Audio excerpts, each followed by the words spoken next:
Bonjour, bonsoir, bienvenue à la 96e édition du podcast des Lucides. Ici Guillaume de André avec moi comme d'habitude. Et 25 amis, et Mundi Joseph. What's up? Yes! Fait que j'espère que tout le monde va bien à la maison et que tout le monde est en santé et que tout le monde peut profiter de l'été du mieux qu'ils peuvent. Yes. Fait que sur ce, je pense qu'on peut aller directement dans le creux de nos sujets. Encore une fois aussi, avant de commencer, c'est vrai, on tient à vous inviter à rejoindre la communauté Facebook Les Lucides MGE Podcast. N'hésitez pas à rejoindre la communauté où on poste beaucoup de mimes, de nouvelles concernant le Geek World, tout ce qui est lié à Star Wars, DC, Marvel et autre chose aussi en fait. C'est vraiment une très belle communauté. N'hésitez pas à nous rejoindre sur Facebook, Les Lucides MGE Podcast. J'aimerais mentionner aussi bonjour à la France. Yes. Donc, continuez à nous suivre. Yes, toujours et un plaisir. Commentez, envoyez-nous des messages si vous voulez. Yes. On va répondre comme à la mesure du possible. Yes. Fait que sur ce, on va commencer directement avec le premier sujet. On a Kevin Spacey qui, ces dernières années, avait disparu du spotlight à cause des accusations d'agression sexuelle qui étaient tombées sur lui. Il avait été tassé en fait de la série Ass of Course. Ça a gâché la fin de cette série-là, malheureusement. Puis il a été complètement effacé du film. Oui, le film de... J'avais envie de dire All the Kingsmen, mais c'est pas vraiment ça. Non. Mais je sais, il avait été... C'est l'homme le plus riche au monde, là, qui avait des... Ouais, il avait été effacé. Ils ont mis un autre acteur. Ils ont mis Christopher Plummer. All the money in the world. Exact. Ils ont mis Christopher Plummer à sa place. Exactement. Ils ont retourné toutes ces scènes. Toujours est-il qu'au bout du compte, il y a eu deux procès, je pense, ou un procès, deux procès exactement, dans lequel il a été acquitté pour 9 charges d'accusation sexuelle. Et ouais, c'est ça en fait. Au bout du compte, on a maintenant Kevin Spacey qui, à moins d'une surprise, n'a plus aucun procès ou aucun litige en cours et qu'il a été acquitté de toutes les charges qui pèsent contre lui. D'où le fait qu'il y a comme ce genre de questionnement qui a commencé à émerger sur est-ce que Kevin Spacey devrait pouvoir continuer à tourner à Hollywood ou il est trop chaud, trop toxique pour pouvoir continuer. Moi, je pense, en connaissant Hollywood, là, ils vont le rappeler. C'est une question de temps. Ils vont laisser juste le temps, la poussière retomber un peu. Puis ils vont l'introduire dans un petit projet ici et là. Là, il va revenir. Si vraiment, il n'y a plus rien qui revient, il n'y a plus d'autres poursuites qui sort de nulle part, là, à mon avis, on va le revoir.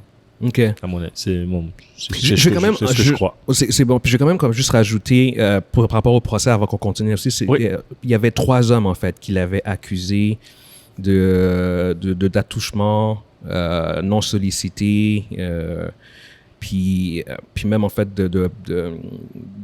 d'actes sexuels oral, en fait, pendant que le gars dormait. Et oui, c'est vraiment très ludique un peu, comme accusation, en fait, au bout du compte. Le gars dormait, puis il se faisait... Il se faisait donner une fellation. Mais comment il sait? C'est là. Mais il s'est réveillé. Tu te réveilles, mon Dieu? Tu te réveilles? Il s'est réveillé avec la Yark. Exactement. Anyway, c'est juste pour donner un peu plus de contenu dans les accusations. Hey, ça, c'est tordu, un tabarnak, man. Anyway, pour vrai, c'est même pas pertinent. Les gars, mais t'imagines que les gars doivent avoir la bouche ouverte, puis les gars décident de faire un move de même? OK, all right. Non, ça va pas à court, cette affaire-là. Il y a de la bave qui coule. Je regrette déjà d'avoir donné les informations. Mais on va retourner, en fait, à l'essentiel. Non, attends une minute, là. Non. Et merde, j'ai fait une gaffe. Tu dors la bouche ouverte, le patinet, il rentre son zozo dans ta bouche. Yo, on va se faire censurer sur YouTube. C'est pas grave, man. Arrête, man. Sérieux, là. On va se faire take down, là. Mais... Zozo, c'est Zoro, en passant. C'est Zoro. Faites attention, gars. Faites attention. Oh, moi, j'ai rien dit. Faites attention, les gars. Tu mettras un bip. Ça fait bip. Mais OK. Non, en général, c'est clair que c'est pas toi spécifiquement. C'est juste en général. Juste faire attention pour être honnête. Parce qu'on rentre dans une zone grise là, pour YouTube. Là. Sérieusement. Mais dans tous les cas, non, c'est ça. Fait que toi, tu dis au bout du compte que lui, Hollywood va attendre un peu puis qu'ils vont le reprendre. à cause que il n'était pas un petit acteur. C'était un acteur qui avait une certaine notoriété, à mon avis. Mm-hmm. Et il avait un nom, il avait fait des gros projets. Je pense que le fait qu'il est Kevin Spacey et qu'il est acquitté, pour les merdes que d'autres gens ont fait à Hollywood puis sont revenus, puis il y en a qui s'étaient même pas acquittés, il y en a que c'est clair que ça a été fait tout ça, puis ils sont revenus. Je vais pas croire que Kevin Spacey qui se fait acquitter va pas revenir. Ouais. Je peux embarquer ou à moins que tu aies quelque chose à dire? Oui, moi, je vais attendre. Moi, je vais dire mon chose. Hein. Vas-y. Je vois de deux manières. La première, Hollywood, c'est money. C'est ça. OK? Hollywood, c'est de l'argent. Je pense que Hollywood va pas le reprendre. Toi, tu penses qu'ils vont pas le reprendre? Parce que, justement, il est plus... C'est bien beau d'avoir un super bon acteur, mais vu que son nom est tellement sale, tellement été sali, puis que les accusations sont tellement fucked up, je pense qu'ils vont dire, regarde, il y a d'autres bons acteurs qu'on peut prendre à sa place. S'il fait des films à Hollywood, ça va pas être des gros films, puis il n'y aura pas la tête d'affiche. Mais je suis d'accord avec toi. Même chose pour les TV shows, parce qu'il a regardé ce qui s'est arrivé avec Flash. Puis si le gars a vraiment fait des... Je veux dire, il y a tellement de cas que... Il y a du monde qui croit pareil qu'il est coupable là, dans tout ça. Ouais. Okay? Fait qu'il y a beaucoup de monde qui vont arriver et qui vont boycotter le produit. Puis il n'y a aucune compagnie qui veut de boycott. Fait que les autres vont arriver et vont dire c'est qu'est-ce qu'on prend? Kevin Spacey ou bien tel acteur que, OK, il est peut-être moins talentueux, mais on n'aura pas de problème, on n'aura pas de controverse. Ouais. Ça c'est un. La deuxième affaire que je veux dire, c'est que vu qu'il a été acquitté, je veux dire, il a gagné pas une fois, 2 fois. Mais il était acquitté comment? Est-ce qu'on dit que les gens... Non, il a gagné au complet. Ils ont menti? Non, rien, non. Non, il a gagné. Il a gagné sa cause. Ouais. 2 fois. Pas une fois, 2 fois. OK? Rendu là, ça veut dire qu'il a été capable de prouver, qu'il a été capable de disculper qu'est-ce qu'on l'a accusé. Ouais, c'est ça. Mais ça veut pas dire que les gens ont menti, ça veut juste dire qu'il n'y a pas nécessairement assez de preuves. Il n'y a pas assez de preuves. Possiblement. C'est pour une nuance. Dans la société qu'on vit actuellement, si quelqu'un arrive, il se fait accuser, puis que ce soit à tort ou pour de vrai, puis il réussit à gagner, regarde. Ton nom est sali déjà. Je veux dire, mis à part ça, il a gagné. Oui. Il devrait être capable de reprendre sa job. Tu comprends ce que je veux dire? À mon avis. C'est pour ça que je parlais du fait que... Hollywood ne le reprendra pas full-fledged, mais des petits rôles ici et là. Je veux dire, il a gagné, il a prouvé son point. Je suis d'accord avec ce que tu dis, en fait, et Mounzi, je suis beaucoup plus de ton côté à toi aussi. Je pense... En fait, regarde, techniquement, comme tu as dit, légalement, il a gagné, fait qu'il ne va pas en prison. Fait que c'est ça le procès, en fait, au bout du compte. Après ça, en ce qui concerne sa job... Ça, c'est un autre aspect. Est-ce qu'il devrait avoir le droit de travailler? Oui. Est-ce qu'il va pouvoir? Moi, je pense que non. Moi, je pense que non. Parce qu'au bout du compte, l'affaire, c'est qu'un autre truc aussi, c'est que oui, il a été acquitté des accusations d'agression sexuelle en procès. Sauf que tu as quand même 30 hommes qui ont publiquement dit qu'il avait posé des gestes inappropriés au cours de sa carrière. Fait que c'est pas au-delà des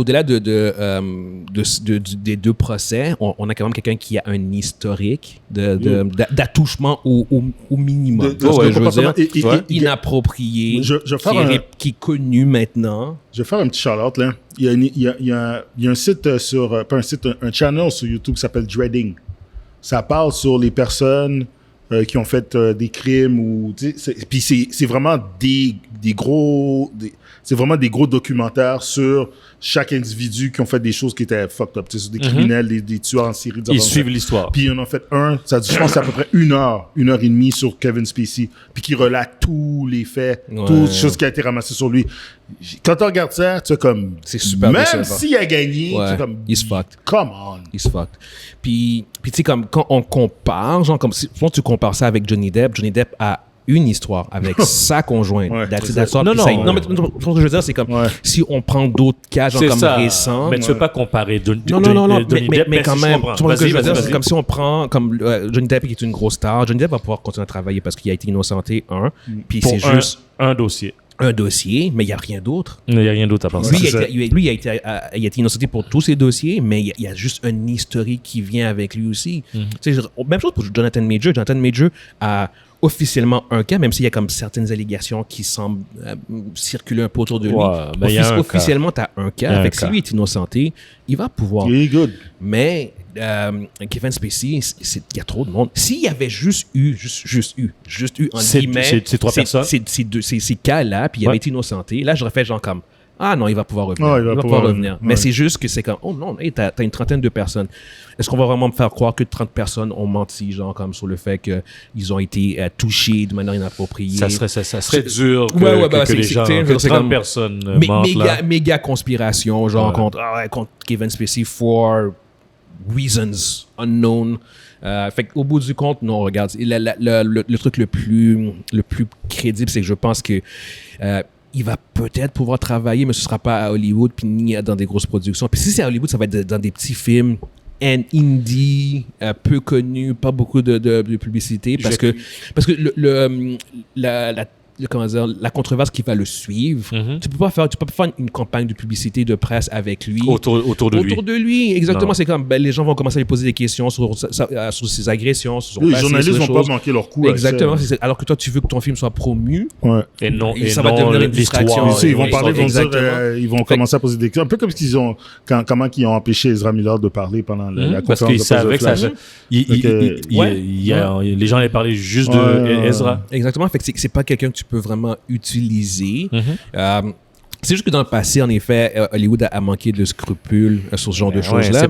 C'est pour ça que moi, je me base sur le passé, la manière qu'ils ont agi. Mais les nouveaux standards font que je pense pas qu'au contraire, ils veulent plus de scandales. Ça vaut pas la peine. Il y a beaucoup d'argent en jeu. Puis quand le monde boycotte, des boycotts solides. Puis moi, je pense comme vous dites, mais c'est juste que Hollywood, je les trosse pas, moi. Puis c'est même pas juste ça. Moi, je les trosse pas. Je veux dire, c'est même plus complexe que ça parce qu'on parle au niveau du public, mais au niveau aussi du crew et le cast.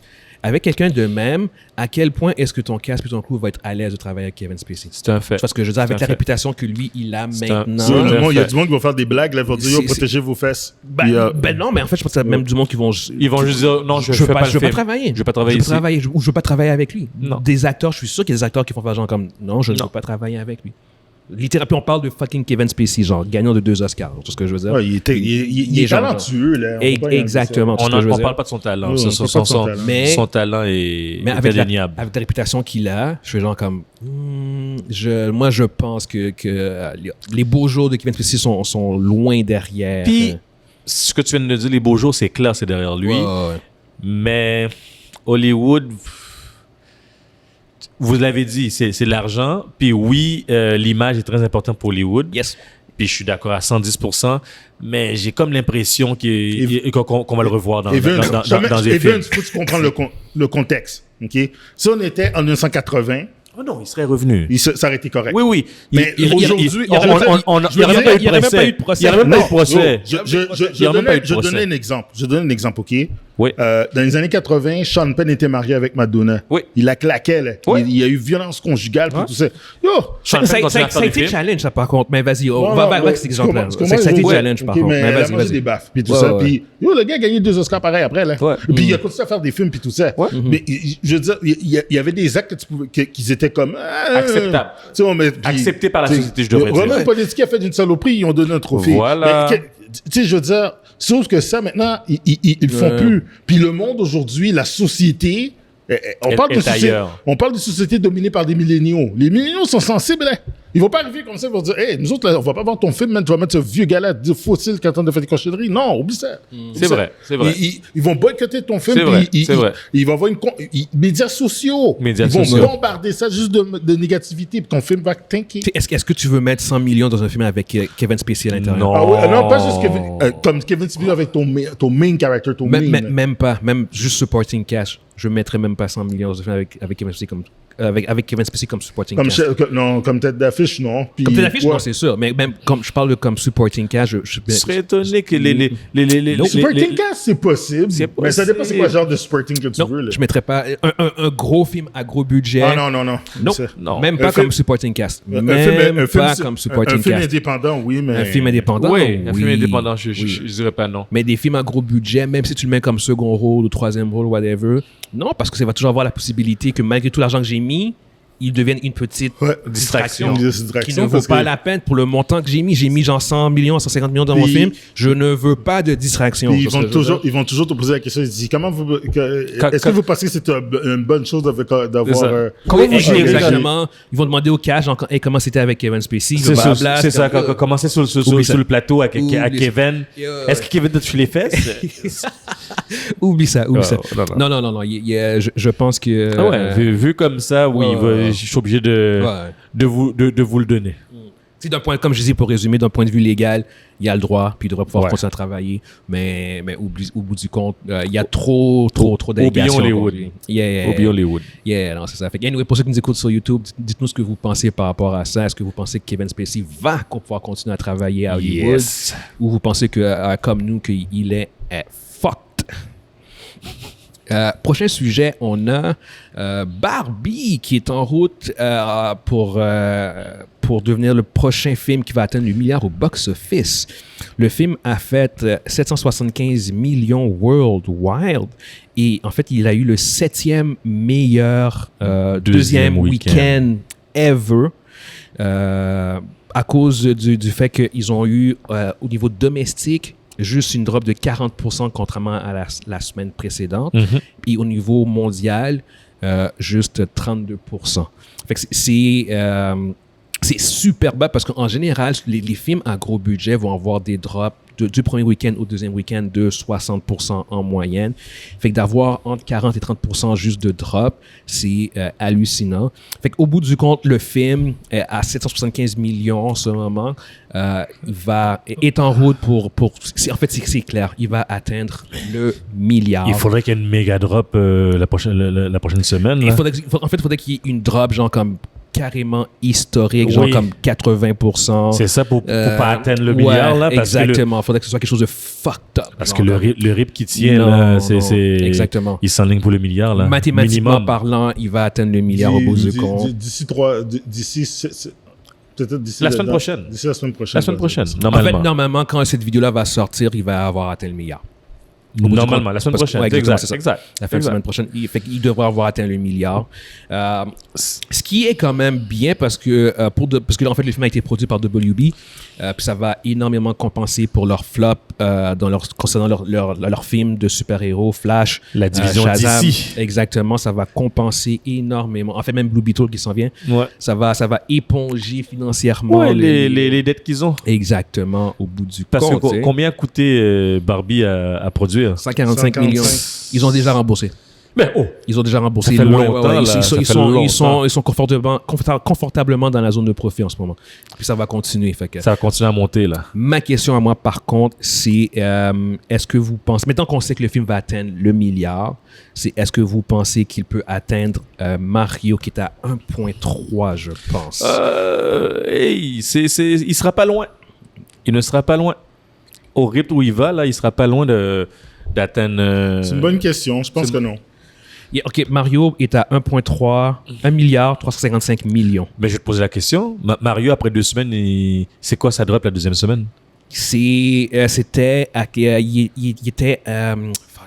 était comme dans la même zone. Ouais. Puis il a fait...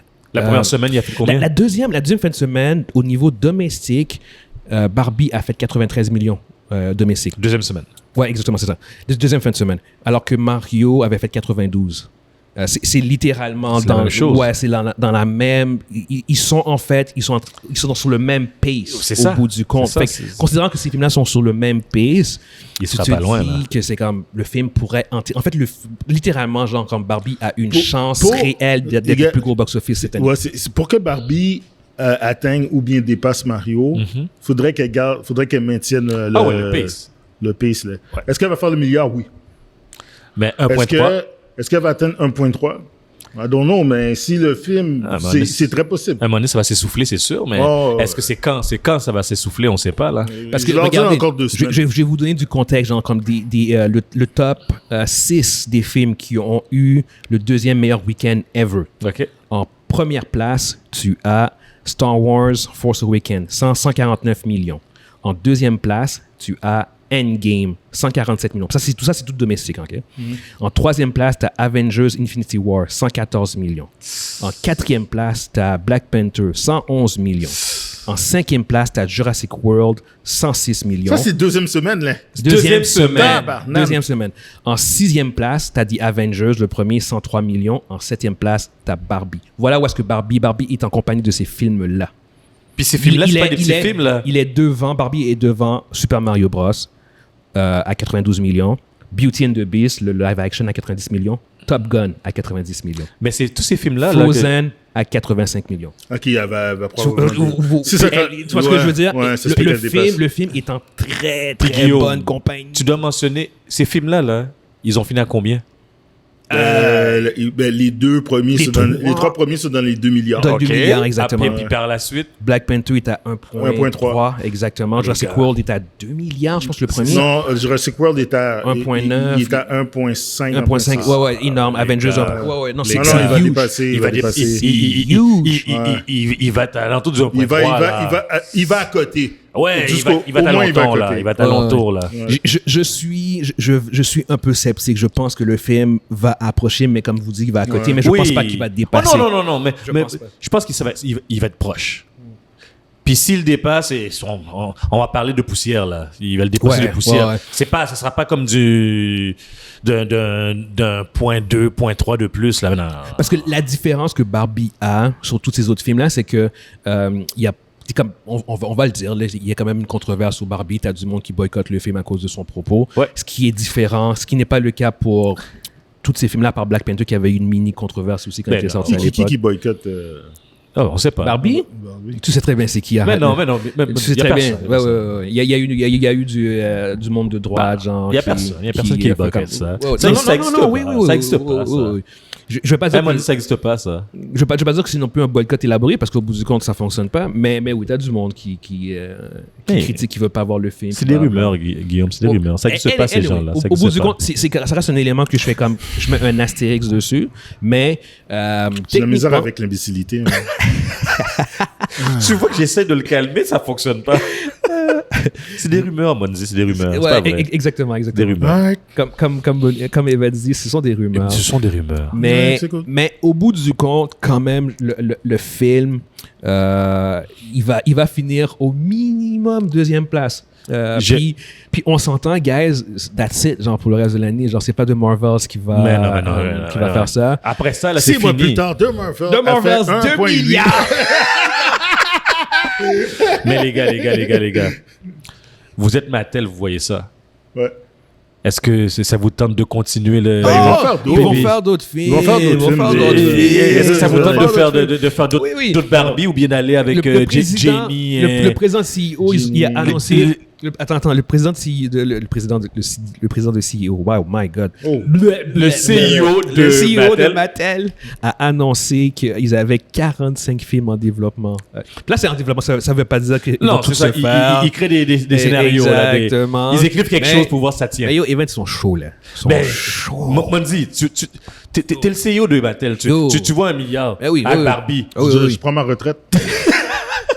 Mais non, tu plonges. Tu dis, pas moi. Mais non, tu plonges, Monzi. Moi, je plonge. Sors des projets. Sors des projets. Puis tu demandes aux gars, écrivez-moi des affaires, il faut voir si ça peut fonctionner. Pas, moi, je prends ma retraite. Ah non, il faut t'essayer. Je prends mon argent, j'ai m'aller. Parce que tu sais même pas comment. C'est là, ça, c'est le début de la fin. C'est là qu'ils vont commencer à attaquer, ils vont faire des saloperies. Je sais. Ils vont milquer l'affaire. Ils vont milquer l'affaire. C'est quoi les 45 produits que Mattel peut sortir? Mais non, mais ils vont sortir quoi, Tonka? Parce qu'ils ont les Turtles qui les appartiennent. Les Turtles, ils appartiennent? Ben non, c'est à Paramount, ça. Non, Ninja Turtles, c'est pas... Non, c'est 100% Events. C'est pas eux autres. Les Turtles, non. Mais les jouets appartiennent pas à Mattel? Pas les droits de production pour les films. OK, pas les droits de production pour les films. OK. Fait que ça, c'est autre chose. En fait, Mattel, il y a Polly Pocket, Hot Wheels et Thomas the Tank Engine. Rien là-dedans qui est vraiment super intéressant. C'est juste qu'au bout du compte, le succès leur a donné des ailes. Puis là, ils sont prêts. Ils vont faire un film Hot Wheels à la Fast and Furious. Fast and Furious, ben ouais. T'es con, toi. Non, mais au bout du compte... C'est un vrai film de char. T'es con, toi. C'est la réaction typique... Avec des pistes là qui... Ouais. C'est la réaction typique d'un studio qui a du succès, qui veut imiter Marvel et faire genre comme on va faire un universe de films avec... Puis ils vont cross avec Barbie là-dedans. Là. Ben oui, exactement, c'est ça.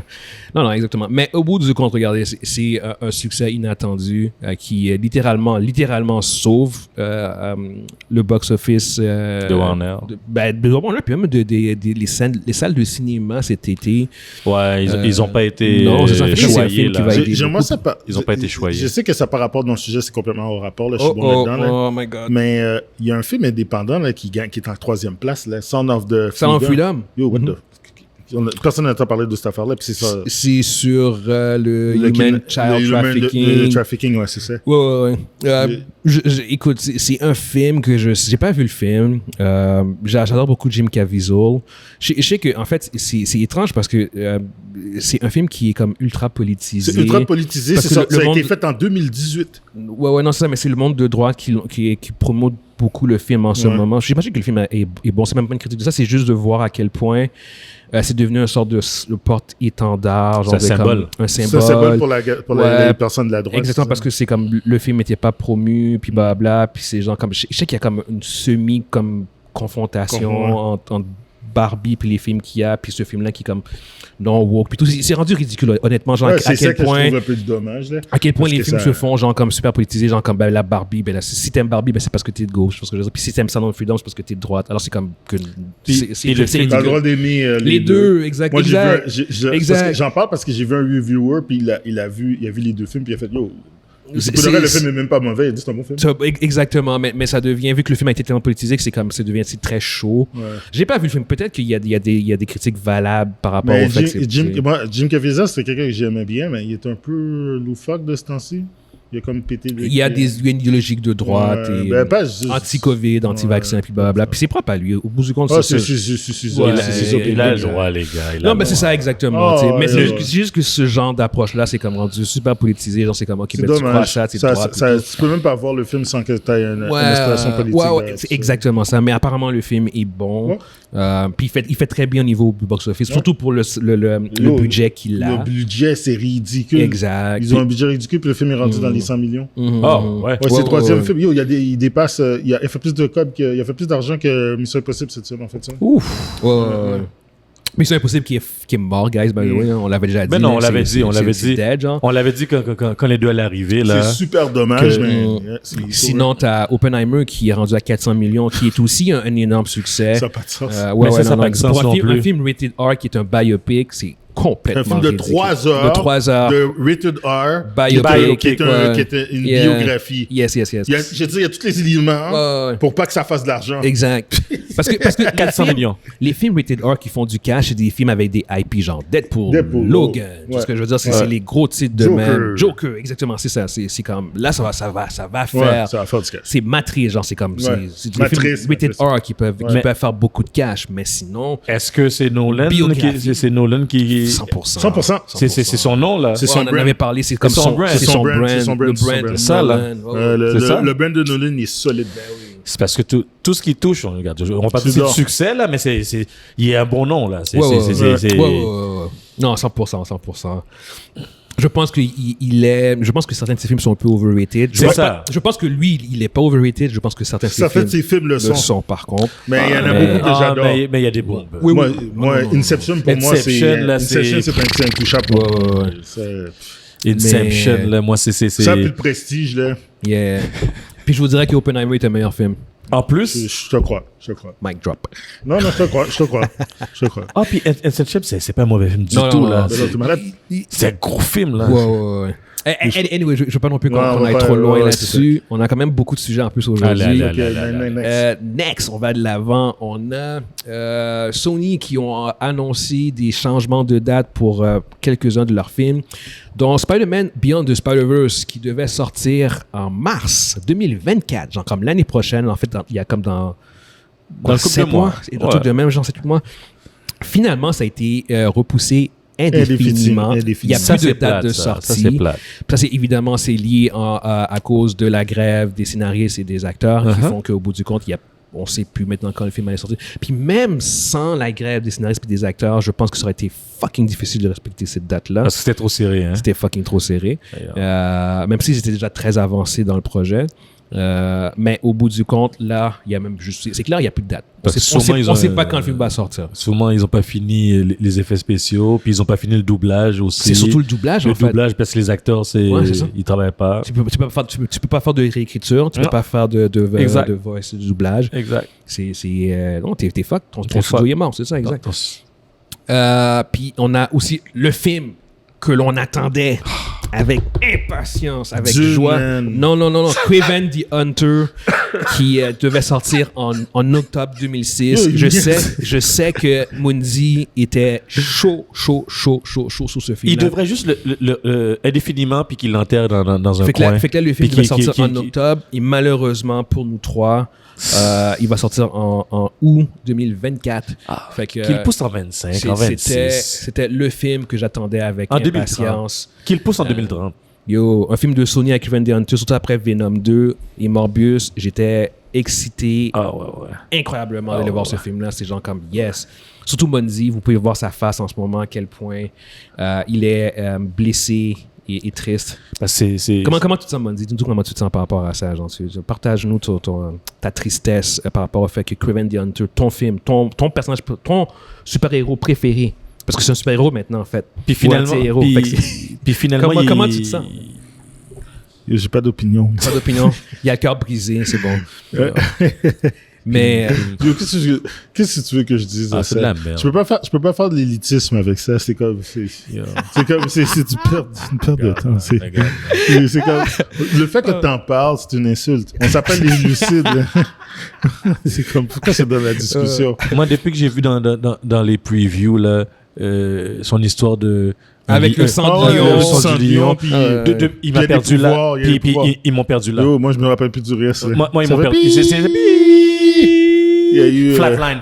J'ai flatline là. Flatline. Il y avait plus d'activité cérébrale à partir de mon c'est sûr là. Yo.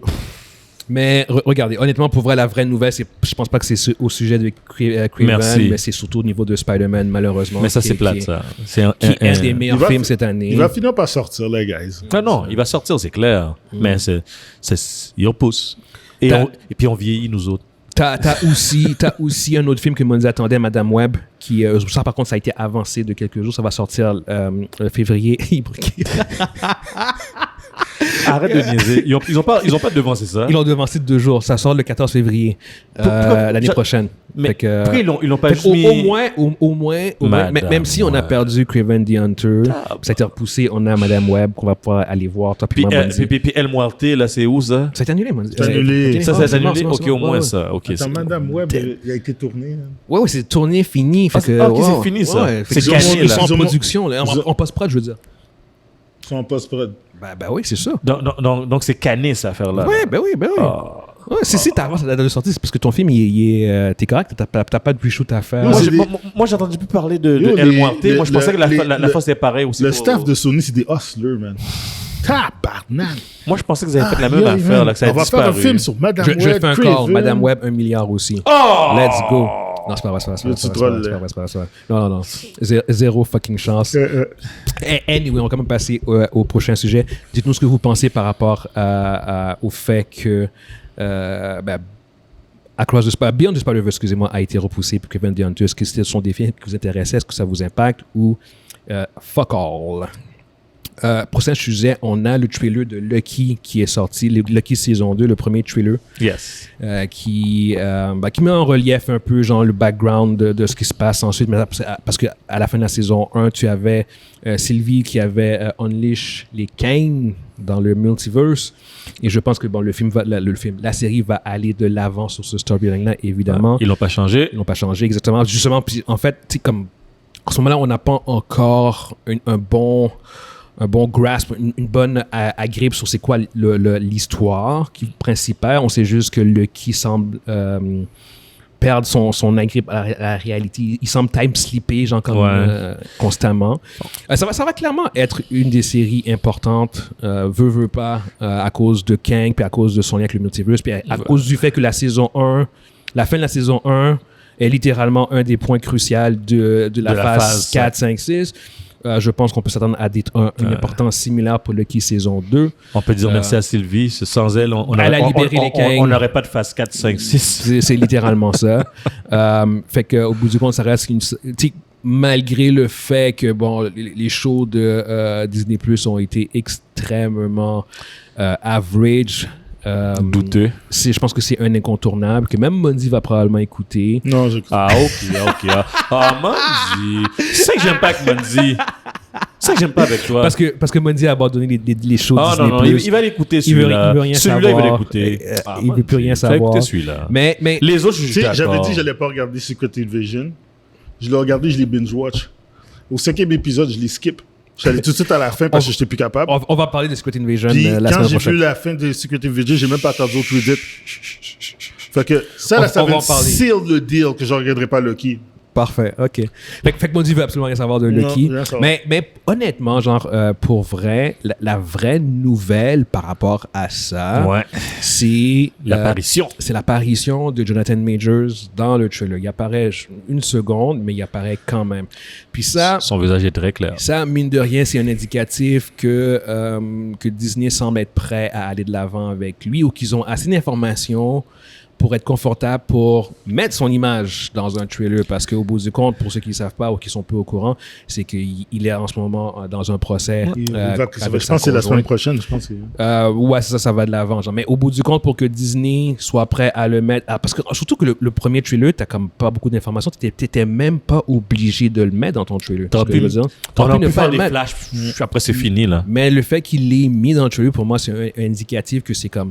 Sans dire que Major va se faire acquitter ou qu'il va gagner son procès, Disney a assez d'informations. Ils sont à l'aise. Pour être à l'aise. Ouais, pour mettre ce gars-là qui a en ce moment un procès pour violence conjugale, le mettre quand même dans leur trailer de promotion. Parce que je veux dire, c'est comme pour leur série qui sort en octobre. Ouais. Ça, pour moi, c'est indicatif que c'est comme, ouais, ok, il semble avoir une bonne base pour probablement se faire acquitter au bout du compte. On va voir. On va suivre ça exactement. Mais je pense que honnêtement, c'est l'information la plus importante par rapport au trailer, c'est Kang, Jonathan Major est là, ça devrait même, à mon avis, réduire les rumeurs qui se faisaient recasser, parce qu'on en avait parlé un peu, puis tout. Mais là, je pense que pour vrai, ça semble... sans aller trop de l'avant rapidement, on s'entend. C'est sûr que ça a été discuté au tout début. 100%. C'est sûr. 100%. C'est sûr, mais là, je pense qu'avec... Ils ont eu des informations, puis les informations les ont convaincus qu'ils sont à l'aise. Ils sont à l'aise, yes. Moi, je pense... moi, je suis comme ça. C'est comme ça que je vois les choses. Ouais. Puis, pour venir au truc, c'est quand même nice aussi de voir...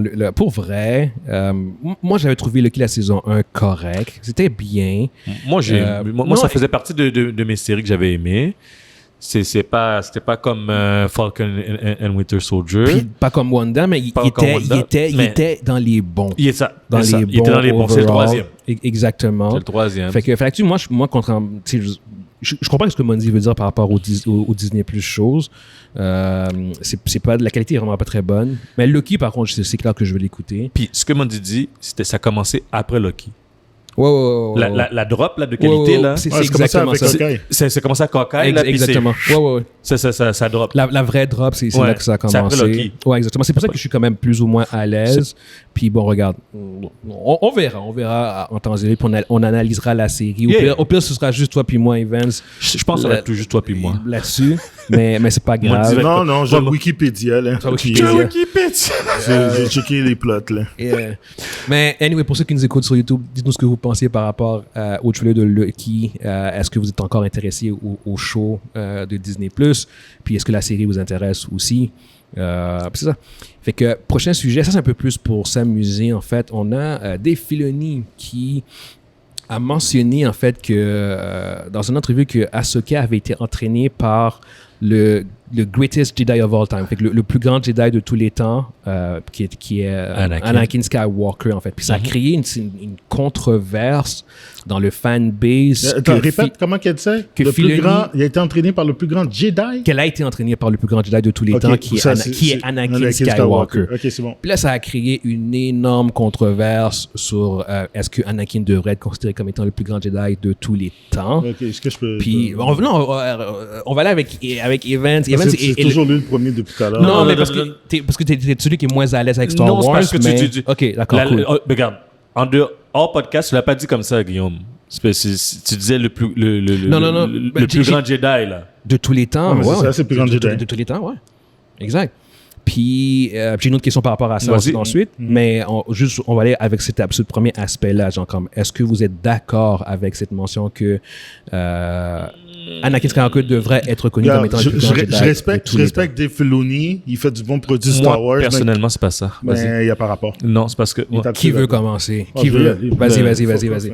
Yes, vas-y. Il va parler, mais... Dis-moi, c'est qui il va dire exactement celui que je pense. Regarde, écoute-le. Si on va se baser sur les films. On peut se baser sur les films seulement. Puis... OK, on va se baser sur live action. Ouais, le live action plus les séries qui sont les séries animées, oui. OK, si tu prends celui qui est le plus grand Jedi de tout ça, là, jusqu'au dernier film, là. Jar Jar Binks. C'est pas Anakin. Ben non. OK, Anakin est le personnage le plus iconique, Darth Vader. Ça, je suis d'accord. Mais si par exemple le Jedi, le meilleur Jedi de toute la série de Star Wars, c'est Obi-Wan Kenobi. Obi-Wan Kenobi? Qui est le plus grand Jedi Parce que Obi-Wan? Ça a été un Jedi true du début jusqu'à la fin. Puis il est pas mort comme une bitch, là. Il est mort parce qu'il a décidé. Il a vraiment... Non, mais il est arrivé puis il a fait comme, OK, enough. Puis il a fait son... Puis Darth Vader a fait son affaire puis il est devenu one avec la force. Puis il a battu... Il a battu Anakin Skywalker 2 fois. Il a battu Anakin Skywalker Prime. Puis il a battu Darth Vader. Ouais, puis il a battu Darth Vader. Comme ça. Il a battu Darth Vader, il était en Jesus mode. C'est une grosse parole, ça. Hein? Il a battu Anakin Prime. Ouais. Puis Darth Vader. OK, il a battu le Chosen One. OK, il y avait le high ground. OK, c'est un peu cheat, là. Mais il a gagné. C'est comme du sable dans les yeux. Il lui a même dit, fais le pas. Il a averti. Il a averti d'avant. Il a dit, fais pas ça. Il a pas dit genre comme, commande, motherfucker. Non. Il a pas taunt. Il a dit, fais le pas. Il dit, fais pas ça. Puis il a fait... Anakin pensait qu'il était plus grand que lui. Puis... Non, mais sérieusement, Anakin, en tant que personnage, c'est le plus iconique. Oui. C'est Star Wars. OK, regarde, je suis désolé. J'ai revu Rogue One, là, puis la scène à la fin est iconique quand il ramasse. C'est d'une beauté. Puis j'ai des frissons, moi, dans Rogue One quand on le voit, là. Je suis désolé. Le meilleur Jedi, c'est comment il a été interprété. Obi-Wan. Même si tu prends les livres puis tout ça, c'est Obi-Wan Kenobi.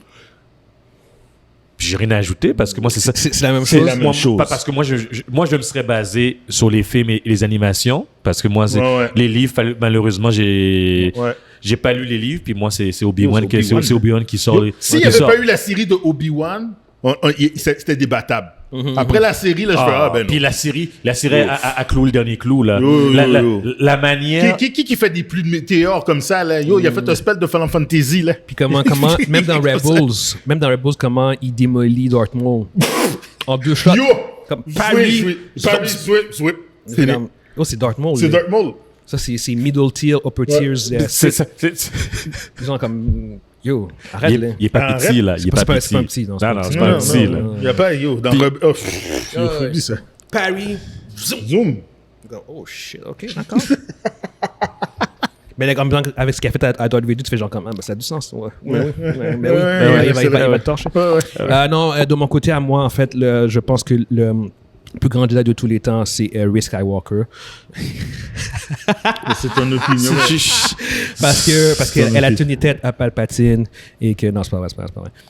J'espère pour toi que tu vas te reprendre. Non. Je pense que pour moi, le plus grand Jedi de tous les temps, c'est Yoda, man. C'est lui qui représente le mieux la balance avec la sagesse par rapport à la force et en termes de puissance. Pour moi, c'est le greatest Jedi of all time. Il est allé face à face à Palpatine. Puis ça, je pense pas que Obi-Wan peut faire ça. Il l'a pas fait. Et je pense pas que Obi-Wan peut tenir tête à Palpatine tout seul. Comme Yoda a fait. Tu viens de dire que Mace Windu, c'est plus fraîche? Ben, non, mais comme moi, quand moi je parle du Greatest Jedi of all time, je pense à tous les attributs, genre comme sagesse, maniement de lightsaber, force power. Ouais. Pour moi, c'est Yoda. Yoda a tous les attributs. C'est sûr que Yoda est beaucoup plus puissant que Obi-Wan. Mais c'est pas le greatest. Je pense que, pour moi, je pense que c'est le greatest Jedi. Je pense que c'est lui qui représente. Je pense qu'il représente le mieux. C'est quoi le greatness d'un Jedi? Je suis sûr que Obi-Wan battrait pas Yoda, même pas Mace Windu, mais c'est greatest pareil. Le gars a fait des feats que les autres n'ont pas fait. Mais que tu sais qu'ils peuvent faire, par contre. C'est pas qu'ils les ont pas fait. Ils n'ont pas été démontrés. Puis il y a Hachi. Qu'est-ce que Obi-Wan a eu comme épreuve? C'est un des seuls Jedi qui a survécu tout ce temps. Oui, je suis d'accord, mais Munzi, one-on-one, Darth Vader, Yoda, est-ce que Yoda va nécessairement perdre? Oui, il y a de bonnes chances de gagner. Yoda a des chances, oui. Voilà, c'est pour ça. C'est pour ça que moi, je fais comme que au niveau sagesse, au niveau force power, je pense que Yoda représente encore mieux parce que tout ce que Obi-Wan a fait... C'est pas faux. C'est pas un mauvais choix. C'est pas faux. C'est extrêmement débattable. Oui, mais on s'amuse. Non. Je peux pas dire... Non, comme ta gueule aussi. Non. Yoda. Pour moi, c'est comme un choix facile. C'est easy, c'est lazy. Non. C'est comme... Mais qu'est-ce qu'il dit? Yo! Je suis d'accord. Je suis allé avec Luke Skywalker, tu m'as regardé croche. J'ai fait comme, là, on va aller avec j'ai fait comme ça, tu te relais. J'ai senti l'agressivité. Mais parce que tu peux mettre Luke Skywalker dans cette affaire-là. Oui, à cause des livres, parce que c'est un peu plus dans les livres. Pourquoi tu peux mettre Luke Skywalker? Pas encore. Elle a perdu quoi? Ray, tu parles. Ray. OK. Ray, est-ce que tu as vu Luke Skywalker perdre d'un fight? Non. Pourquoi pas? Elle a démonté tout le monde. Non. Mais elle a démonté tout le monde en 3 films. On va y aller objectivement. Vas-y. T'as un point quand même. T'as un point parce qu'elle a jamais perdu. Elle a pas perdu. Tout ce qu'elle est, c'est comme un personnage. C'est un personnage de jeu de rôle. Elle a battu. Elle était avec un game génie. Elle a battu Kylo Ren dans le premier, genre dans l'épisode 7, sans formation de Jedi. Sans formation. Ouais. Sans formation. Exactement. Elle a résisté avec la force. Sans oublions le fait que ce soit logique ou pas, c'est canon, elle l'a fait. Qu'on soit d'accord ou pas, c'est canon. C'est même pas le débat. Ça fait partie de l'histoire. Parce que le monde qui sont pas d'accord avec ça, je comprends, c'est même pas ça la chose. C'est juste que c'est arrivé au bout du compte. Fait au bout du compte, regardez, en allant là-dessus, en allant comme froidement, genre, objectivement. C'est pas fou. Tu peux mettre Ray. Ray a surplanté Luke, là. Il est arrivé, il a dit, non. Luke avait peur, là. Luke a dit, la dernière fois que j'ai vu ça, c'était... Dans l'épisode 8, tu parles il voulait pas l'entraîner. Il veut plus l'entraîner. Il a fait comme, non, c'est du darkness pur, je m'en vais. Puis, parce que lui, il avait peur parce qu'il avait vu ça dans Ben. La fille s'énerve, puis le sol, il craque. Arrête, là, c'est quoi? C'est Dragon Ball, là. Regarde, le gars dit, what the fuck? Je pense qu'elle va pouvoir, s'il continue à utiliser le personnage, je pense qu'elle va pouvoir devenir C'est le but, c'est le projet, je pense. Le but, c'est de la rendre, c'est de rendre la Jedi. Mais pour l'instant, je pense que, comme tu dis, pour vrai, honnêtement, le plus logique, c'est Obi-Wan ou Yoda. Puis c'est dommage parce qu'en fait, aucun d'entre nous a pensé à Luke Skywalker. Non, parce qu'il y a une raison pour ça. Non. Parce que dans les films, il y a un gap de 30 ans que tu vois pas de Luke Skywalker. Si, par exemple, tu disais qui est le meilleur Jedi, puis on va mettre les livres, indéniablement, c'est Luke Skywalker. Luke a fait des affaires dans les livres qui sont pas comme... C'est comme Dios. Qui est pas cotable. Ce qui m'amène à ma deuxième question encore par rapport à ça. Puis là, c'est encore... C'est de savoir justement entre Luke Skywalker puis Anakin, lequel est le plus puissant. Puis là, on va inclure le DC Extended, les Legends, le Star Wars Legend, parce que si on n'inclut pas Star Wars Legend, la réponse est claire. La réponse est claire. C'est Anakin. Mais si on inclut les livres avant l'achat de Disney, genre le Star Wars Legend, où Luke a beaucoup plus de feats. Lequel des deux est le plus puissant, Luke Skywalker ou Anakin? Luke a fait des affaires que Yoda n'a jamais faites dans les livres. Ouais, ça, je suis d'accord. C'est même pas... Les Force Storm, des affaires... non, regarde. Déjà, même tu contrôles dans le film, le feat qu'il a fait dans le film, là, dans... Mine de rien, c'est fucked up. Mine de rien, c'est insane. Oh non, fucking insane. Dans le dernier film... Mais oui, la galaxie. Il s'est projeté. Il s'est projeté. C'est des affaires que même Jim Gray fait pas ça. Il s'est projeté. Autant que c'est comme... pas fun climatiquement parlant pour chose, c'est pas excitant, mais quand tu réfléchis à ce qu'il a fait, c'est comme c'est puissant. De où est-ce qu'il était, il a réussi à force project, puis tromper tout le monde, sans exception. Il a convaincu Kylo Ren de l'affronter, genre comme Kylo Ren qui est un Jedi, genre comme un Sith, genre. qui a absolument rien vu. Puis lui, il n'a pas senti qu'il n'était pas là. Exactement. C'était convaincant à ce point-là. Ben oui. Fait que, mine de rien, ça aussi, c'est un feat qui est fucked up. Mais oui, fait que si on prend le DC, j'ai toujours le DC Extended, le Star Wars Legend, lequel, d'après vous, est le plus puissant entre Luke Skywalker et Anakin? Moi, je peux parler rapidement. J'ai pas lu les Legends, je le répète, et je me base sur ce que vous m'avez dit. C'est Luke, là, c'est Luke all the way. Puis je me base tout simplement sur ce qu'on m'a rapporté dans les Legends. Je les ai pas lus malheureusement. Je vais vous laisser en discuter. C'est parce que l'affaire, c'est que Luke a atteint dans les livres, il atteint l'étape de Jedi Grandmaster. OK? C'est le maître. Il est au niveau Mace Windu, Yoda. C'est le maître des Jedi. Anakin aurait dû être plus fort que ça. Quand il s'est fait massacrer par Obi-Wan, ça a affecté sa force. Qui a été mis dans une cage de métal. Ça a affecté. L'empereur a fait exprès de faire ça. Ouais. Il aurait pu lui donner des prosthétiques normales, puis il aurait pu le laisser bien. Non. C'est pour contenir sa puissance. C'est pour contenir sa puissance. C'était pour contenir sa puissance, fait qu'il n'a jamais atteint son potentiel. Ouais. Puis le voyant, s'il aurait continué à monter plus haut, surtout avec la loi du 2, l'empereur s'aurait fait massacrer. Ouais. Fait que techniquement... C'était pour le contrôler. Techniquement, Anakin était supposé être plus fort que lui. Yep. Luke a surpassé son père, mais on l'a pas vu en film. Tu le vois pas en film, tu vois dans les livres. Ouais, tout ça. Mais sans les livres, oublie ça. Là. Ouais. J'ai la même réponse que toi, en fait, aussi. Normalement, c'est Anakin qui devrait être le plus puissant, mais il n'a jamais pu le faire à cause de son combat contre Obi-Wan, qui l'a handicapé, genre, comme presque à 50%. Je pense c'est un truc de même, genre, c'est fucking ridicule. Imagine tout ce que Darth Vader peut faire, puis dis-toi que c'est comme, il serait pour avoir presque le double. Ce que je veux dire, tout le monde qui cale des Jedi sans problème, puis sa force, il est même plus à son plein potentiel. Yeah. Non, s'il avait respecté le high ground de Obi-Wan... C'est comment il est juste cette affaire-là, hein? Non, mais il respecte le high ground de Obi-Wan, là, puis Obi-Wan est fini. T'as un autre univers, là. T'as un autre univers. On va dire que ça finit par un draw. La prochaine fois qu'ils se rencontrent, ça finit pas par un draw. Non. Ça finit pas par un draw. Non, puis c'est lui le boss. C'est lui le boss de l'Empire. C'est lui le boss de l'Empire. Le Palpatine, il regarde avec Palpatine. Le temps, avec le temps, il s'énerve puis il dit ça suffit. Il prend le dessus. Il prend son chemin. Il prend son propre chemin. Il va se prendre un autre apprenti pour lui. Puis il va tasser l'empereur de là. L'empereur, il sait très bien que celui il est là, oublie ça. Pourquoi il l'a mis dans une affaire comme ça? Avec un masque, puis tout. Là, il s'est arrangé. Non, il a fait exprès. Puis il est en constante douleur dans ce soute-là. Ouais. Il est en douleur constante. Mais ça alimente sa rage. Ça alimente sa rage, son fait il faut qu'il prenne toujours... À chaque fois qu'il a fini, il faut qu'il reprenne un bain de bac de tank. Ouais. Pour le calmer. Ouais. Parce qu'il est en douleur constante. Non, c'est ça. Fait que, bon sujet. Fait que, dites-nous, en fait, vous, ceux qui nous écoutent sur YouTube, dites-nous ce que vous pensez par rapport à ça. Est-ce que Anakin devrait être considéré comme étant le greatest Jedi of all time? Puis qui, d'après vous, entre Anakin et Luke Skywalker est le plus puissant? Prochain sujet.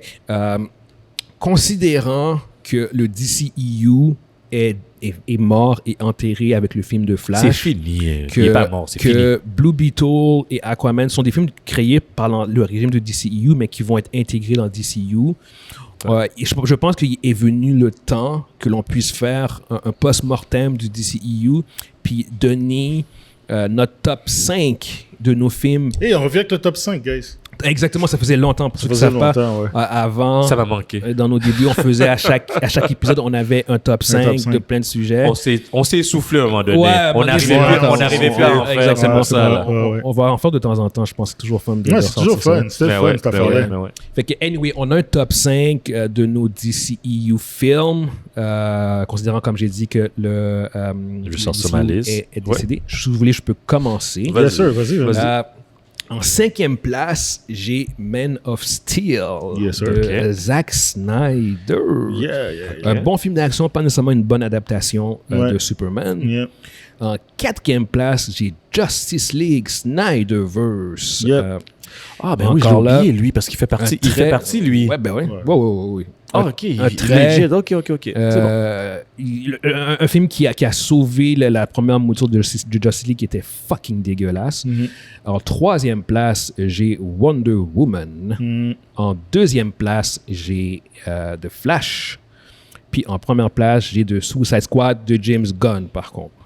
Fait que c'est ça, mon top 5. Puis honnêtement, je regarde ce top 5-là, puis il n'y a pas grand-chose de super excitant. Puis je pense que c'est même presque des films qui sont quasiment presque interchangeables. Tu sais, comme The Flash, The Suicide Squad. Il n'y a rien qui est comme vraiment comme... Legit. Ouais, exactement. J'ai bien aimé The Suicide Squad. Je pense que c'est le film qui m'a le plus diverti du DCEU. The Flash, à mon avis, est un très bon film malgré toute la controverse. Puis Wonder Woman, ça c'est un film. C'est un de leurs premiers films, très bon film de DCEU. Fait que c'est mon top 5 pour le DCEU. Fait que je sais pas si quelqu'un d'autre veut aller de l'avant avec leur top 5. Ah, tu veux, je vais y aller. Vas-y. Yes. Mon 5e position, c'est un film que j'ai apprécié pareil malgré sa mauvaise adaptation, c'est Man of Steel. Oh, comme moi. Ouais, j'ai vraiment aimé ce film-là. Mon 4e film, c'est The Suicide Squad. Pas Suicide Squad, mais The Suicide Squad. Le deuxième. Le deuxième, c'est celui de James Gunn. Ouais, ça ressemble à moi. Okay. Mon 3e, c'est Wonder Woman. Mon 2e, c'est The Flash. Et pour finir, c'est Zack Snyder, Justice League. Une des raisons pour lesquelles on a arrêté de faire les top 5, c'est que toi puis moi, on avait souvent les mêmes trucs. Ouais, ça n'avait pas de sens. Même quand on a fait l'affaire du trailer, on a fait comme OK, là, c'est tout. Quand t'as ton top 5, t'as les mêmes trailers. T'as les mêmes trailers, on a fait comme non, regarde. C'est comme on faisait juste répéter. Ouais. Vas-y, Evans. Mention honorable, j'en donnais un là. C'est Monsieur Décide, c'est correct. Yes, vas-y. Aquaman, je l'ai mis 6e là. Ok, mention honorable. Mention honorable. Sinon, Man of Steel, 5e. Oh, ça, je suis surpris. En 5e Man of Steel de Evans? Oh, non. Ouais. Il était bon, mais je vous ai demandé hors podcast, est-ce que je peux parler juste des films s'il y a une scène que j'aime? Non, c'est le film. Il faut que tu prennes l'œuvre au complet. C'est pour ça que je l'ai abaissé. Il y a une partie du film que j'adore, mais l'œuvre au complet... L'œuvre au complet a ses problèmes. L'œuvre au complet... De Suicide Squad, le deuxième.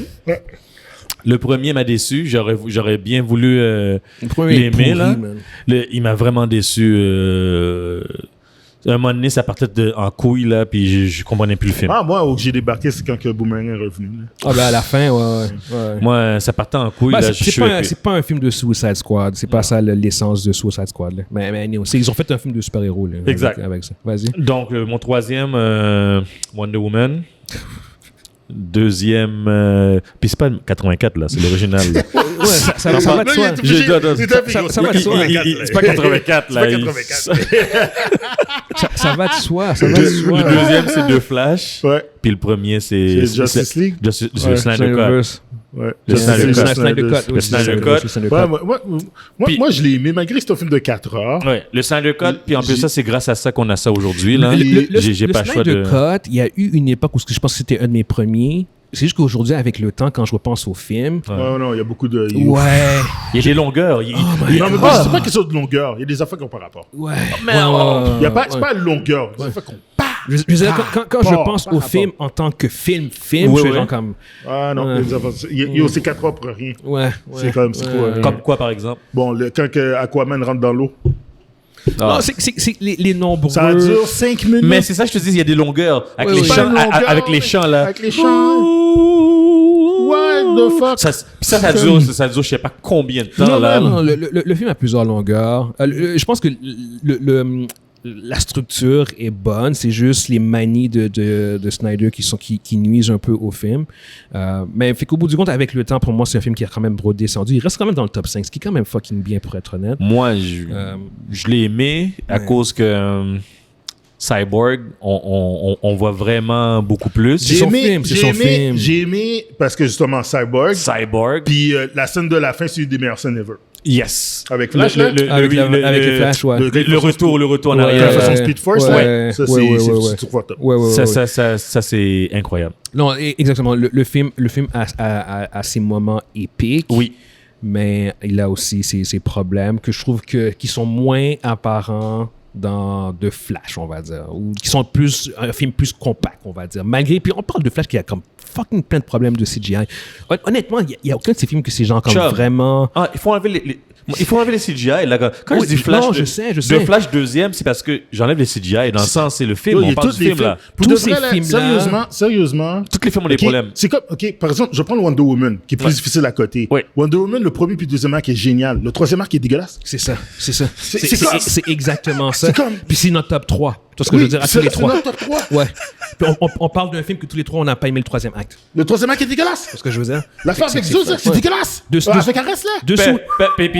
Puis tout d'un coup, là, Tu vois, The Suicide Squad, c'est mon film numéro 1, mais pour vrai, dans une liste qui a du sens, normal, genre, avec une bonne qualité de film, il devrait même pas être dans mon top 5. Il devrait être en 5e place.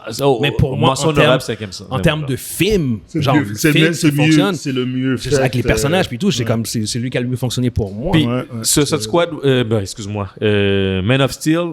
Moi, c'est la partie, c'est le combat, c'est l'action qui est l'action de Man of Steel fait qu'il est dans mon top 5. Et voilà. Moi, c'est l'action. L'histoire est ça a juste par rapport à l'histoire. C'est pas Superman. On en a parlé plusieurs fois. C'est comme c'est un gars connu là, puis ci, puis ça. Je parlais un peu de Man of Steel. L'affaire, moi, j'étais au cinéma. Puis j'ai carrément eu des soubresauts là. Quand le Jonathan Kent il meurt là, j'ai dit c'est l'affaire la plus anti-Superman ever. Anti-Superman ever là. Je fais comme dis-moi comment tu comprends pas Superman en une séquence. C'est cette séquence. Son père reste accroché. Si tu veux me dire que son père va les sacrifier pour un chien, puis qu'il reste coincé là, puis toi tu vas pas aller le sauver, Superman pour protéger ton identité, c'est complètement à l'encontre des valeurs de Superman. Mais non. Puis ça fait. Puis de toute façon là, à la vitesse qu'il va, il aurait sauvé son père, puis personne n'aurait vu. Merci. Puis, donc il a regardé ça là, puis non, il peut pas, il aurait jamais. Superman, puis il bougeait pas là, puis il bougeait pas. Superman n'aurait jamais resté sur place. Non, son père. Il aurait même pas laissé le chien. Là. Il aurait sacrifié son bien-être et son pour ça. C'est ça que Superman représente. C'est ça que Superman représente. Pour sauver son père puis le chien. C'est ça que Superman représente. Il aurait pas juste sauvé, il aurait sauvé le chien. Ben oui, il aurait sauvé les deux. Il aurait sauvé tout le monde. Si c'est une petite fille qui était au bataille, il serait allé la chercher. Je comprends que c'est comme il est pas encore Superman puis il apprend à devenir Superman. C'est juste qu'à la fin du film, il brise le cou de quelqu'un. Fait que je fais comme merci Guy. Mais non. Son père n'était pas là pour l'enseigner de pas faire ça. Si à la limite que ton personnage a un arc où ce qui évolue puis à la fin il devient Superman, je suis genre comme ok d'accord c'est poche l'affaire avec son père mais il devient Superman à la fin. Mais je peux même pas dire qu'il devient Superman à la fin parce que c'est comme il pose un geste encore plus anti-Superman. Fait que c'est comme anyway c'est vraiment ça marche pas. C'est pour ça que exactement je l'ai mis en temps pour l'action, mais à part ça. De toute façon, Guillaume, Superman. Merci Guillaume pour les clarifications. Superman ne fait rien de Superman. Dans Man of Steel, là? Dans Man of Steel, là? OK. La bataille dans Metropolis, ça aurait jamais... Mais non, il aurait mis en dehors. Il aurait mis dans le Grand Canyon ou bien dans l'espace. Oui. Jamais qu'il aurait détruit des buildings puis tout ça. Jamais. Il aurait détruit les machines qui font le terraforming. Puis il aurait emmené Zod ailleurs, là. Puis le monde serait bien chill en train de pouvoir regarder le fight à la télévision. Il aurait commencé... Il aurait abîmé un building, il aurait dit OK. Il y a 2-3 buildings qui tombent, c'est fini. Puis là, il aurait dit il faut que je m'arrange pour les attirer à l'extérieur, puis les aurait attirés à l'extérieur de la ville. L'affaire, c'est que c'est déjà arrivé dans les comics, dans les animations, que tu vois qu'ils se battent en ville. Mais c'est qu'il y a toujours dans ces séquences-là un effort que tu vois qui essaie de sauver du monde, qui essaie de faire quoi. Puis c'est ça le problème, c'est que dans Man of Steel, on ne le voit pas faire cet effort-là. Il fait juste tuer du monde. C'est exactement ça. Puis c'est ça qui est le problème. C'est même pas qu'ils se battent en ville, c'est que c'est genre comme... Mais les buildings tombent. Où est la séquence où ils sauvent du monde? Ils sauvent personne. Ils se battent, puis les buildings tombent sur des gens, les gens meurent. Je vais donner une séquence. Après on va passer. Je vais passer à ma chronique, genre. Je vous rappelez la séquence, le combat entre Iron Man dans le Hulkbuster, dans la chose, quand Iron Man a le Hulkbuster puis il se bat contre Hulk dans Avengers 2 Age of Ultron, ils se battent dans le pays africain, j'ai oublié c'est où, genre. À Wakanda. À Wakanda, t'as littéralement... Non, c'est pas Wakanda. Non. Mais j'ai oublié c'est quoi le pays. Mais t'as littéralement des séquences où tu vois Iron Man sauver du monde. Littéralement, il y a comme l'ascenseur, puis là, il se bat contre Hulk, puis il essaie de sauver du monde, puis il tient l'ascenseur qui est comme à un fil, puis c'est genre comme... Cette séquence-là est encore plus Superman. C'est comme, il se bat contre un monstre fucked up, il sauve du monde. C'est genre comme, j'en ai un autre. Tu vois ce que je veux dire? Ouais, je comprends. C'est ça. Non, c'est ça. Qu'il n'y avait pas dans Man of Steel. C'est ça qu'on aurait dû voir. Une autre affaire. Un autre film qui est similaire à Superman vs. Zod, mais c'est dans une animation. Invincible contre son père. Oui. Puis t'as vu, il a essayé. Il a essayé. Il a essayé de sauver du monde. Il a pas réussi. Mais oui. Mais non. Le building est tombé, il a retenu. Il a dit, donne-moi la main, là. Puis plash. Ok, c'est dégueulasse. Mais à chaque fois, il essayait. Il essayait toujours de faire de quoi. À chaque fois, il essayait. Puis c'est un petit détail, mais c'est ça qui est important, qui va dans l'ADN de Superman, c'est qu'il devait essayer, puis c'est pas juste genre comme il fait juste se battre, puis c'est genre comme du monde qui meurt. Même s'il rate, il a fallu qu'on le voit qu'il essaye. Exactement, c'est pour ça que c'est difficile d'apprécier toute l'œuvre au complet du DCU. Parce que tout ce que Zack Snyder a touché, ça a été du dumpster fire à l'état épique. Il n'a pas respecté les personnages. C'est wow. Le gars, il a une drôle de vision. Je pense que c'est pas un storyteller. Mais quand j'ai entendu que Wonder Woman, que c'était une kryptonienne, là. Quand c'est autre chose. Quand j'ai entendu ça, là, c'est là que j'ai entendu que ce gars-là est fou, guys. Non, guys. C'est là que j'ai entendu que c'est ce qu'il voulait faire. C'est juste pour clarifier, en fait. Quand j'ai entendu qu'il disait que Zod, c'était des kryptoniens. Non, il voulait faire ça. Il avait proposé ça. Une chance que quelqu'un l'a arrêté. Exactement. Une chance que quelqu'un l'a arrêté. Oui. Non, on n'embarque pas là-dedans. Une chance que quelqu'un l'a arrêté. On va renter encore pendant 20 minutes. Yes. Au pire, ce sera un sujet pour une autre fois. Une chance que DCU est terminé. Yes. Rest in peace, DCU. Une chance. We loved you very much. We're gonna miss you. Tout ce que je peux dire, c'est merci, Zach, pour nous avoir donné du contenu. Ouais, exactement. Lâcher ma colère. Mais, gars, c'est grâce... Ton podcast, notre podcast existe à cause de Zach. Faut dire merci à Zach. Ouais, mais ça, j'ai dit merci. Merci, Zach. Grâce à toi, on a le podcast. Grâce à toi. Yes. All right. Je vais aller avec ma chronique, chronique M'as-tu vu? Cette semaine, je vais parler de Barbie, le film de l'heure, le film de l'été, en fait, même. Le film est réalisé, en fait, par Greta Gerwig, qui est connue pour ses films Lady Bird et Little Woman, qui ont eu des nominations pour meilleure réalisation puis meilleur scénario. Barbie a un budget de 145 millions. Il est produit, comme on avait dit, par WB. Oui. Et dans le film, en fait, c'est que tu as Margot Robbie, qui joue le personnage titulaire, qui a une crise existentielle et qui remet en question sa réalité. Et pour trouver les réponses à sa crise, elle décide d'aller dans le vrai monde pour trouver la source du problème de sa crise existentielle. Overall, le film en tant que tel est très... à un ton plus ridicule, silly, genre comme que drôle. Tu vois ce que je veux dire? C'est pas un film que tu vas nécessairement genre comme rire à gorge déployée. C'est plus genre comme ça, plus... les gags sont plus genre des gags où ce que tu vas comme... Des caricatures. Sourire, c'est comme... Ouais, c'est de voir Ryan Gosling jouer Ken... C'est comme tu souris, c'est drôle par moments. Il y a vraiment des moments où c'est vraiment drôle, mais c'est pas un film genre comme que je trouve que tu dois rire à gorge déployée, genre, tout ce que je veux dire. Fait que ça a un ton plus silly, genre ridicule, avec quelques moments quand même assez drôles.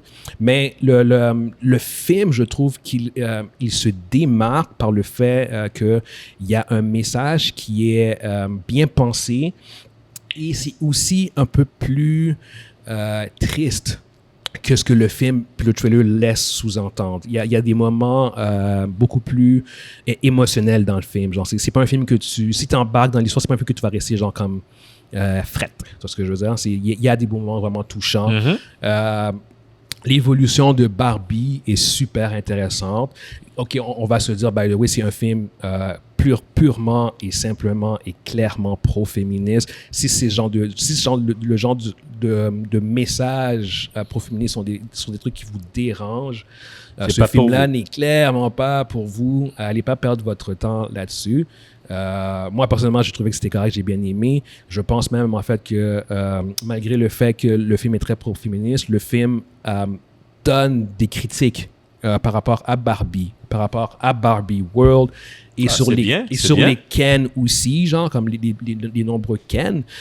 Puis ça aussi, c'est un élément que j'ai trouvé ça vraiment intéressant, c'est de voir le personnage de Ken, Ryan Gosling, il a son arc narratif. Puis je pense que à la fin, le message entourant Ken est un message très positif et très smart. Si tu prends la peine de t'investir dans le message du film, parce que tu peux prendre le film au premier niveau. Comme il est, puis c'est correct. Le film a été fait de même, mais je pense que c'est un film qui est possible d'avoir des conversations. Puis, en fait, tu peux même être contre le message, mais je pense que si tu engage avec le message de manière objective puis fair, je pense que ça peut avoir de très belles conversations par rapport au féminisme, par rapport à la masculinité, whatever. Fait que non, je pense que c'est un très, très bon film qui... Même si ça reste quand même surprenant son succès, mais en même temps, je pense que c'est un indicatif du désir d'une clientèle de voir ce genre de film avec ce genre de message-là. Puis, écoutez, Margot Robbie, il n'y a rien qu'elle peut faire de mal. Genre, honnêtement, c'est toute une actrice. Ryan Gosling aussi, ces deux-là ensemble sont les lead actors et ils portent le film sous les épaules.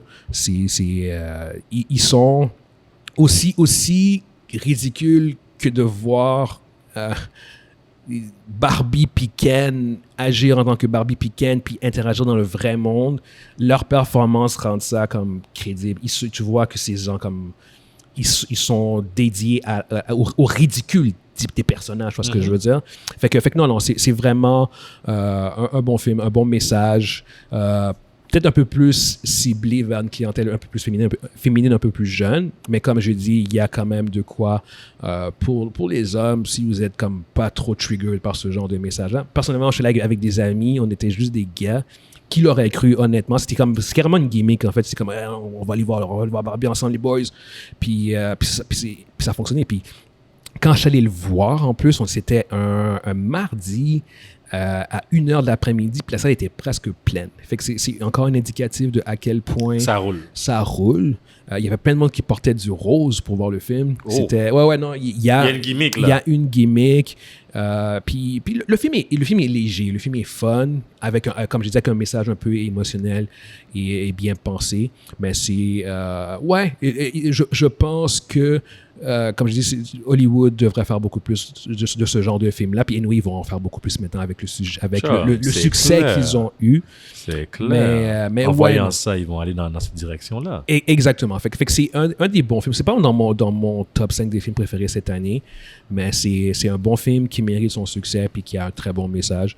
Fait que si vous êtes ouvert à ce genre de film-là, puis que vous êtes prêt à aussi voir un film en comprenant que vous n'allez pas nécessairement rire à gorge déployée, je pense que c'est quand même un bon film sympa, relax, avec plusieurs niveaux d'interprétation. Puis c'est surtout dans les niveaux plus profonds que je pense que le film excelle. Super. Fait que non, c'est ça. Fait que là-dessus, je vais finir ma chronique et on va conclure notre édition pour cette semaine. Fait qu'on espère que vous avez été divertis. Encore une fois, n'hésitez pas à rejoindre le groupe Les Lucides, le groupe Facebook Les Lucides MGE Podcast. N'hésitez pas à commenter, liker les vidéos, ça fait une énorme différence.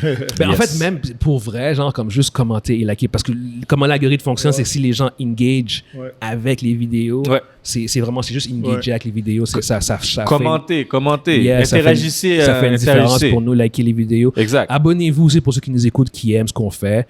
On veut monter notre nombre de subscribers. On travaille fort sur ça. On travaille fort dessus, exactement. Ouais.